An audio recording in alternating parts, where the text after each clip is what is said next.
Good morning students, welcome to today's online class. So we are in the first chapter, electrostatics. The previous class we have discussed about capacitors, series and parallel. I think you all learned that question. Today we are going to discuss about distribution of charges in a conductor. It is the last topic in your first chapter. Distribution of charges in a conductor. Consider two conductors. Let us say this is A, is one of the spherical conductor, B is another spherical conductor. It has the radius of R1, B has the radius of R2. When these two spheres are connected by means of a wire, when these two spheres are connected by means of a wire, what will happen to the potential? Listen, here the distance between the two spheres are greater than the radius of the conductors. The distance between the two spheres are greater than the radius of the conductors. Since it is connected by means of a wire, when we distribute a charge on the surface, this charge will be uniformly distributed to the second sphere also. By means of connecting wire, when we introduce a charge on one conductor, the charges will be uniformly distributed to the second sphere also. So Q1 is a charge introduced to this sphere, and let us say the charge on the surface of the second sphere is Q2. So total charge can be written as Q is equal to Q1 plus Q2. We are introducing the charge on the surface of the sphere. So there is no net charge inside the spheres. There is no net charge inside the spheres. And here the potential remains same. It occurs the electrostatic equilibrium potential. Or we can say there is a equipotential surface occurs. So electrostatic potential remains same on the surface. So we can write the potential at the sphere is VA and potential at the sphere is VB. So VA equal to VB, since it is electrostatic equilibrium potential, or we can say it occurs the equipotential surface. Now, what is the potential due to a point charge? Formula V is equal to 1 by 4 pi epsilon 0 Q by R. So here we can write the potential of the sphere A is VA is equal to Q1 by 4 pi epsilon 0 R1. That is equal to Q2 by 4 pi epsilon 0 R2. So potential remains same. Can be written as 4 pi epsilon 0, 4 pi epsilon 0 get cancelled. So Q1 by R1 equal to Q2 by R2. Consider charge density of these two spheres. Charge density means it is denoted by the symbol sigma. Charge density is equal to charge per area. Charge per area, Q by A. For a first sphere, the charge density be sigma 1. Can be written as Q1 by A, area of the sphere. So what is the area of the sphere? 4 pi R square. Can be written as 4 pi R1 square. So what is the surface charge density for the second sphere? Sigma 2 is equal to Q2 by 4 pi R2 square. This is the R2 is the radius of the second sphere. So according to this formula, we should find out Q1 and Q2. From this, Q1 is equal to 4 pi R1 square into sigma 1. From this, Q2 is equal to 4 pi R2 square into sigma 2. Q1 equal to 4 pi R1 square into sigma 1. Q2 is equal to 4 pi R2 square into sigma 2. Substitute in this equation these values, Q1 and Q2 values, substitute in this equation. So we can write 4 pi R1 square sigma 1 divided by R1 equal to 4 pi R2 R2 square sigma 2 divided by R2. So 4 pi get cancelled. R1 square R1 R2 get cancelled. So we can write sigma 1 R1 equal to sigma 2 R2. Sigma 1 R1 equal to sigma 2 R2. So we can write sigma R equal to constant. Sigma R equal to constant. That means sigma is inversely proportional to the radius. Smaller the radius, larger the charge density.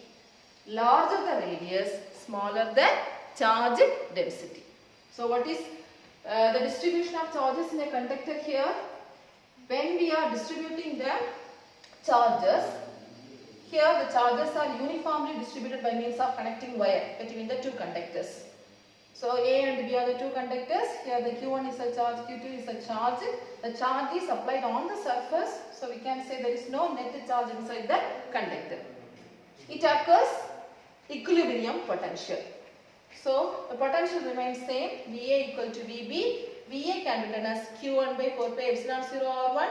VB can be written as Q2 by 4 pi epsilon 0 R2. Now 4 pi epsilon 0 gets cancelled. Q1 by R1 equal to Q2 by R2. Consider charge density. We are understanding the concept of distribution of charges. So what is the relation of charge density? Charge density can be written as charge per area. So charge Q1, area of the sphere is 4 pi R square.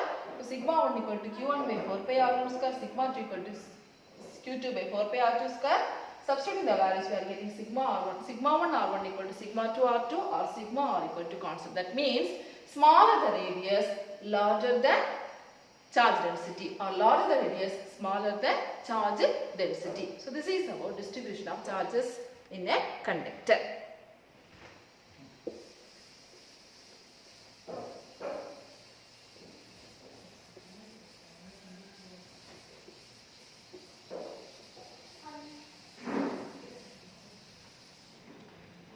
Let's move on to the next concept. Action at points or corona discharge. Action at points or corona discharge. Consider irregular shape of conductor. Let us see. This one is the shape of a conductor. Okay.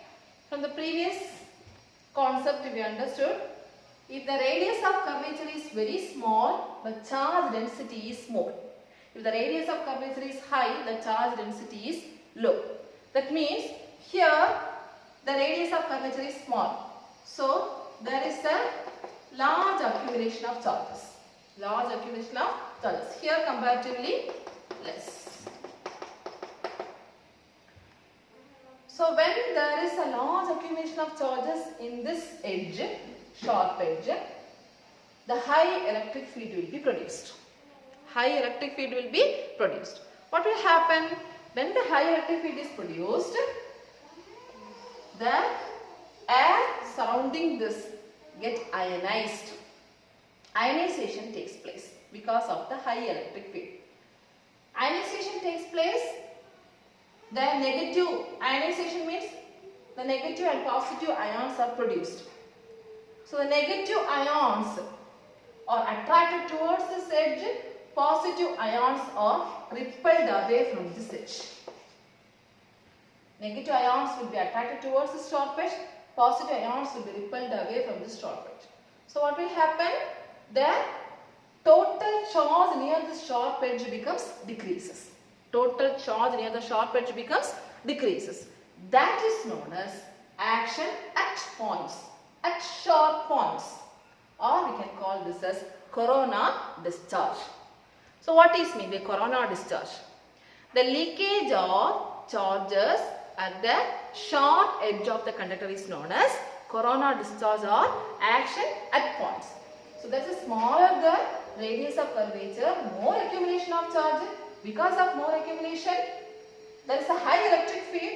Because of high electric field, the air surrounding this place get ionized. Because of ionization, negative charges and positive charges, negative charges will be attracted towards this edge, positive charges will be repelled away. So total charge gets reduced, the total charge gets leaked. So this leakage of charges around the edges of the conductor is known as, sharp edges of the conductor is known as corona discharge or action at points.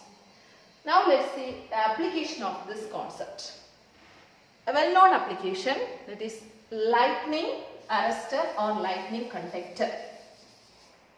Lightning arrestor or lightning conductor.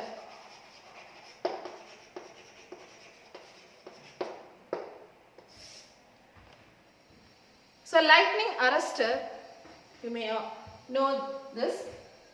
Lightning conductor, in our school also the lightning arrestor is there. What is the purpose of this? To protect the tall building from lightning. Protect the tall building from lightning. So in the lightning arrestor, what is the principle used? The principle used is action at points or corona discharge. What is this? Suppose this is a building. This lightning arrestor have a sharp spikes at the top of this apparatus.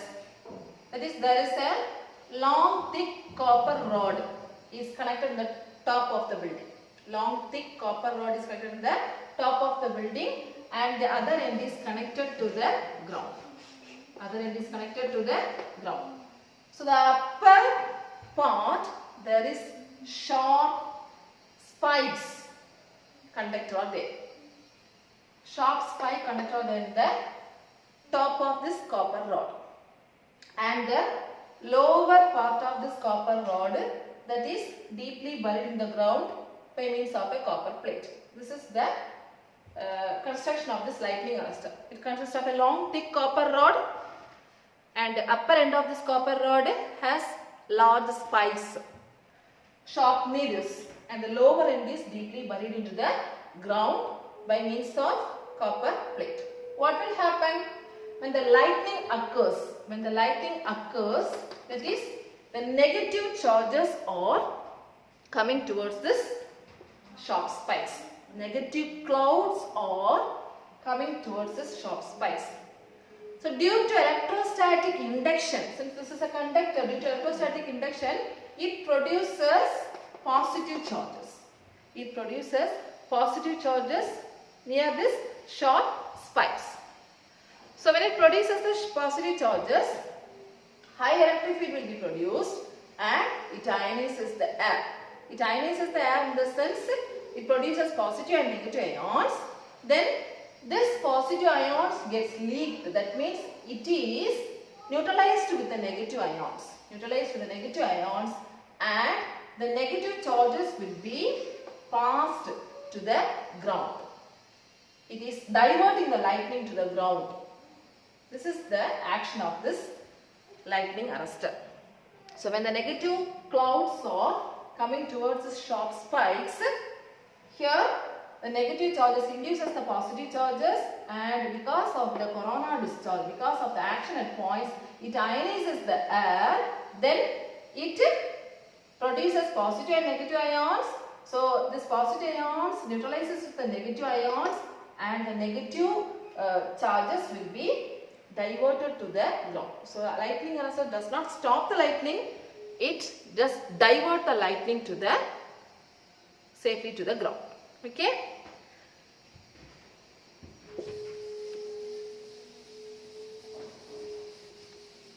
So we have discussed about the action at points and corona discharge. Now we are going to learn an important topic, Van de Graaff generator. This is another application of action at point. Van de Graaff generator.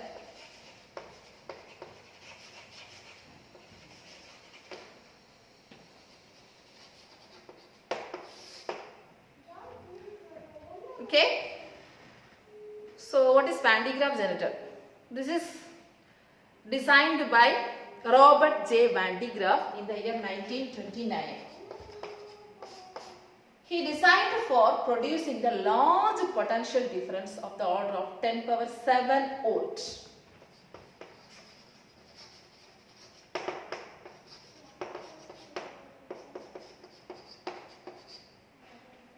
So Van de Graaff generator is used to produce the large potential difference of the order of 10 power 7 volt. What is the principle of this generator? Two principles are used here. One is electrostatic induction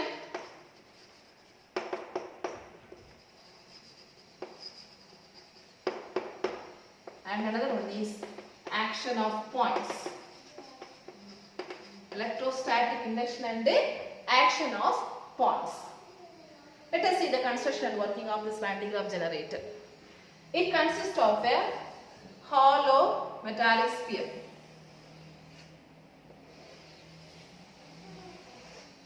which is mounted over a insulating pillar.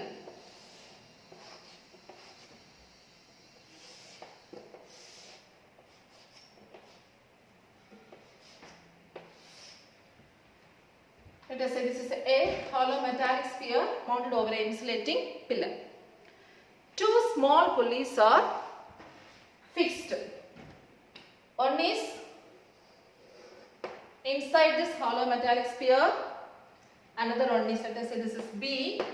The other pulley is connected to the lower part of this device.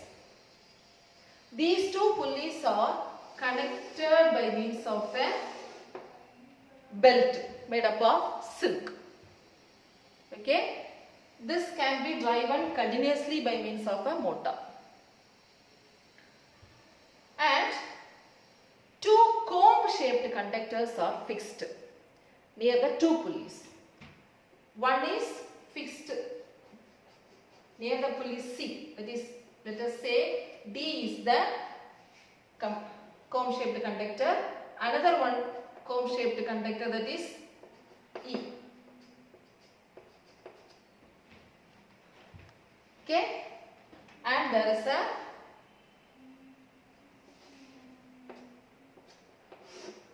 battery connected in this area. So this is the construction of the Van de Graaff generator. It consists of a hollow metallic sphere which is mounted over an insulating stand. There are two pulleys B and C which is connected. One is inside the hollow sphere, another one is bottom of this device. The two pulleys are connected by means of a silk cloth or any belt. This is continuously driven by means of a motor. Okay. And there are two comb shaped conductors. One is D, another one is E near the pulleys. E is near pulley B, D is near pulley C. Working. How it will work? From this battery, 10 power 4 volt is maintained in this D-shaped conductor. Okay. Potential, that is electric field is set up, 10 power 4 volt is set up near the comb-shaped conductor D. So what will happen? A high electric field is set up in this area. High electric field is set up in this area. So because of high electric field, what will happen? The air between the belt and the comb gets ionized. So because of this, positive and negative charges will be produced. So positive charges will be repelled to the belt. Negative charges will be attracted to the comb. That is, here the positive, so it attracts the negative. So because of the ionization of air, positive charges will be repelled to the belt and negative charges will be attracted towards this comb.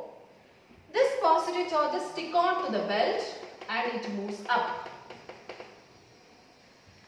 When it comes near to this comb E, because of electrostatic induction, we know the electrostatic induction, it produces the large number of negative charges and positive charges.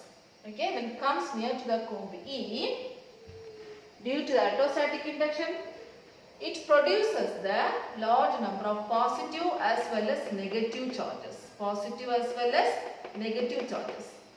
So this positive charges, here this positive charges will be spread, that is repelled outside the sphere, spread over the sphere. And the negative charges come to this side. So this negative charges will be neutralizing with this positive charges. This negative charges will be neutralizing with this positive charges, so that this side, the descending belt, has no charge. So all the positive charges will be spreading out of the, so that means it is repelling. Here there is positive charges is coming, here also positive charges is coming.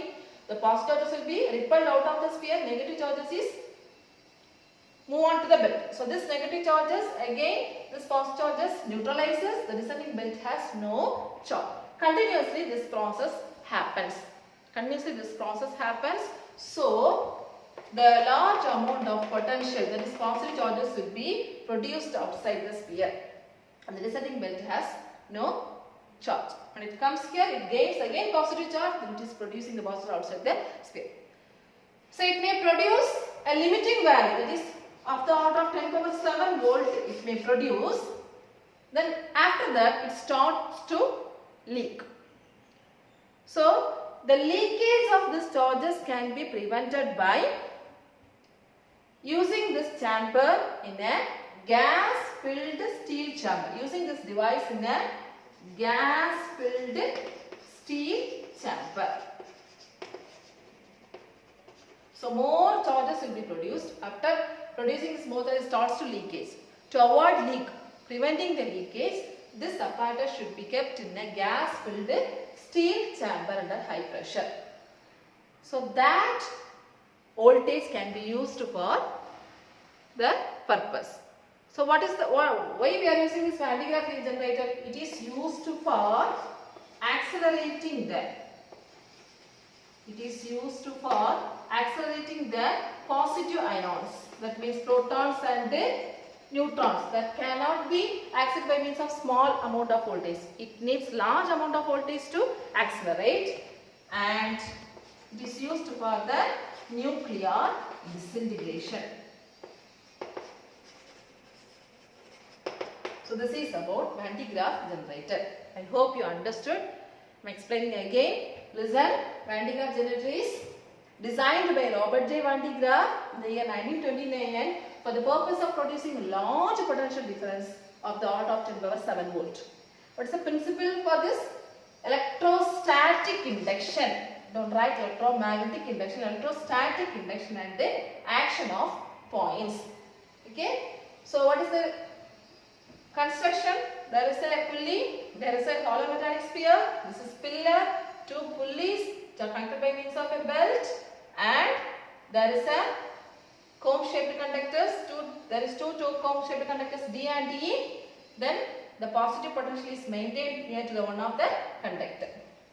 So what is, how it works? When the high electric field is set up 10 power 4 volt, here the air gets ionized. Due to the action of points, the positive charges will be repelled to the belt, negative charges will be attracted to the comb. This positive charge stick on to the belt and moves up. When it comes near to the comb E, it produces large amount of positive and negative charges because of the electrostatic induction. So the positive charges will be spread outside the sphere, negative charges will be coming to the belt. This negative charges neutralized with it. This negative charges neutralizes with this positive charge, and when it comes down it will be no charge. So when it comes here, it gains more positive charge. Again the process continues. So more number of positive charges will be accumulated over the sphere, and after the limiting value this will not hold this charges. So it starts to leak. So to avoid this leakage, we have to fix this apparatus in a gas filled steel chamber. So we can avoid the leakage, we can use that high amount of potential difference. What are the uses of this Van de Graaff generator? It is used for accelerating the positive ions, maybe proton, neutron and all, and neutron and all, and it is used for nuclear disintegration also. So today we have discussed about distribution of charges in a conductor and the action at points. Then we understand the concept of lightning arrestor or lightning conductor, and last we have discussed about Van de Graaff generator. So you have to learn the question Van de Graaff generator, draw the diagram and practice it, learn well. Thank you, students.